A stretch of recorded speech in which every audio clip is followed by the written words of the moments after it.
Saa chache kabla maisha yake kubadilika, Lipson Mlagulu alikuwa kama maelfu ya vijana wa Kitanzania waliokuwa na ndoto kubwa za kuvaa jezi ya Taifa Stars na baadaye kucheza soka la kulipwa nje ya nchi, akiamini ipo siku angefuata nyayo za mastaa kama Mbwana Ali Samata na Simon Msuva. Hakuwahi kufikiria kuwa maisha yake yangetawaliwa na maumivu, safari za hospitali, upasuaji na miaka ya kuishi kitandani, huku akihitaji msaada wa wengine hata kufanya mambo ya msingi. Kichwani mwake kulikuwa na jambo moja tu: kufanya mazoezi kwa bidii, kupata nafasi ya kucheza katika ligi za ushindani, kujenga jina lake na kutimiza ndoto za kuwakilisha Taifa Stars kabla ya kuvuka mipaka kwenda kucheza soka la kulipwa nje ya nchi. Ndoto hiyo ilikuwa imeanza kuchukua nafasi. Alikuwa amepita akademi mbalimbali za soka nchini, akichaguliwa kwenye kikosi cha timu ya taifa chini ya miaka 17 kilichoweka kambi nchini Morocco kujiandaa na fainali za mataifa ya Afrika kwa vijana nchini umri wa miaka 17 mwaka 2021, kabla mashindano hayo kusitishwa kutokana na mlipuko wa janga la virusi vya corona. Baadaye akajiunga na Mbao akiwa na matumaini ya kuendelea kujitengeneza hatua kwa hatua, akiamini daraja la pili lingekuwa mwanzo wa safari yake kuelekea ligi kuu na baadaye soka la kimataifa. Hakujua kwamba mazoezi ya siku moja yangekuwa mwisho wa ndoto zake alizokuwa anaziishi tangu utotoni. Leo miaka 5 baadaye, Mlagulu haongei tena kuhusu mechi, mabao wala ushindani wa uwanjani. Anazungumza kwa sauti ya utulivu, lakini nyuma ya kila neno kuna simulizi nzito ya maumivu, machozi na mapambano ambayo si rahisi kusikiliza bila kuguswa. Ni simulizi ya ndoto zilizokatishwa ghafla wakati safari ndio ilikuwa inaanza. Ni simulizi ya kijana aliyepoteza nguvu za mwili na kutumia mamilioni ya fedha kutafuta tiba bila mafanikio makubwa. Lakini zaidi ya yote ni simulizi ya mtu ambaye licha ya yote aliyopitia bado hajakata tamaa ya kuamini kuwa ipo siku maisha yake yatabadilika.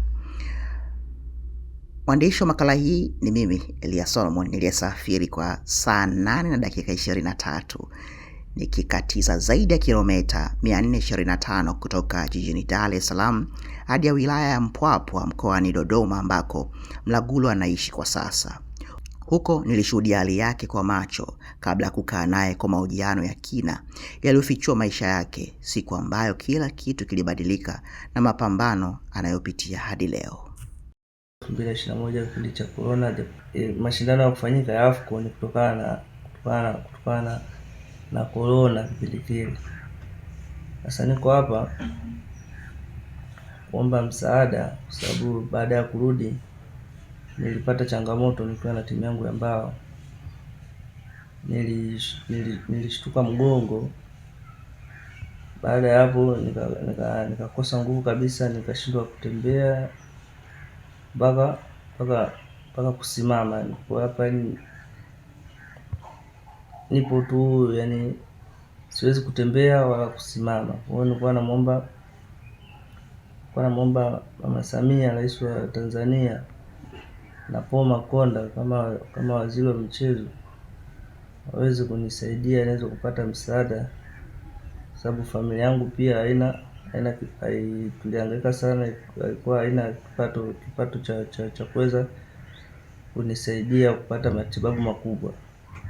Kwa hiyo niko hapa kuwaomba waweze kunisaidia, kwa sababu mimi mwenyewe pia ni kijana bado mdogo na ndoto zangu natakiwa kuzitimiza, sababu hii toka imenikuta ni muda sasa na takriban mwaka 5 siwezi kufanya kitu chochote. Kwa hiyo nilikuwa naomba mnisaidie niweze kupata msaada huo, niweze kwenda nikatibiwa kwa hospitali kubwa. Shida hasa ni ipi ya kijana wako huyu? Kwenye uti wa mgongo ndio kuna shida kubwa, uti wa mgongo. Madaktari wanasema, madaktari walimpima kwenye mashine wakasema hana tatizo. Lakini mimi ninapoangalia ni kwenye uti wa mgongo, inatakiwa ni kwenye mashine, akipelekwa kwenye mashine zile za kutengeneza mazoezi, yani huyu anapona. Mbona chakula anakula nini? Mashine zile, yani mashine akienda kwenye mashine, labda wataalamu wana uwezo wa kuangalia zaidi ndani ya mgongo. kuona shida ni nini. Wewe uone shida ni nini. Ambacho amekuwa kinampa changamoto ni nini? Changamoto hana nguvu. Haumwi sehemu yote aseme bwana hapa panauma, hapana. Ila kwamba nguvu zimeisha. Hana nguvu. Na zinamletea shida nguvu mwili mzima, hana nguvu. Amekuwa hivi kwa muda gani? Miaka mingi kidogo. Mwaka 4 huu. Mwaka 4 au unakwenda wa 5. Kwa wito wako ni upi kwa wadau? wadau? Watu wanisaidie. Yaani wadau wanisaidie. Kama wana uwezo wa kumsaidia wamsaidie. Wanisaidie kwa sababu hata mimi mwenyewe kazi zote zile sifanyi. Kwa sababu kila saa utamwachaje mgonjwa yuko hapa? Labda anaweza kana anataka kwenda toilet, wewe haupo, inakuwaje? Toilet hawezi kwenda peke yake. Au kitandani kule ndani hawezi kwenda peke yake, mpaka mimi mzazi niwepo. Na siwezi kumwacha huyu mwanangu. Nitamwachaje? Hata huko kwenye wakati nampeleka huko kwenye vipimo nilikuwa naenda naye mimi mwenyewe. Wakajaribu kusema bwana muache ndani, nikasema yani hata akili yangu haiji kumwacha peke yake. Mtu mwingine hamwezi. Ni mimi tu nabeba hilo jukumu. Mwanao alikuwa sehemu ya kikosi cha timu ya taifa under 17, timu ambayo ilienda Morocco 2021, lakini mashindano hayakufanyika ya AFCON.